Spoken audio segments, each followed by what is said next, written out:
Lai slavēts Jēzus Kristus. Mūžīgi mūžos.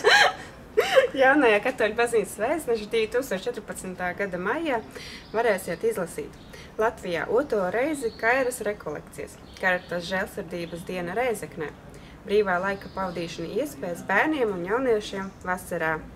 Pāvests runā: padoma dāvana, pareizā dzīves ceļa rādītājs. Spēka dāvana ļauj pārvarēt pārbaudījumus. Palīdziet mums būt labiem ganiem. Baznīca pasaulē. Bēgļiem palīdz uzsākt jaunu dzīvi. Kalpošana cietumā Krievijā nes augļus. ASV karavīriem izdotas īpašas lūkšanu grāmatiņas. Lasītājs jautā: vai kristietim atļauts apmeklēt psihoterapeitu? Intervija katoļu dzeives auklētāja Maruta Latkovska. Dokumenta Evaņģēlija prieks 8. fragments. Iziesim, lai piedāvātu visiem Jēzus Kristus dzīvi. Mums raksta Gara Tvēsma Latvijas Nacionālajā bibliotekā.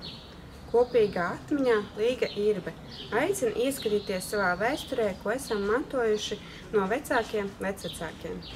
Fotoreportāžā šodien mēs turpinām atjaunot vēsturisko taisnību ar rakstu garīdznieks un publicists Francisks Trasuns. Sludinājumi. Baznīcu nakts 6. jūnijā. Diena Ābele, Dieva dārza čuksti.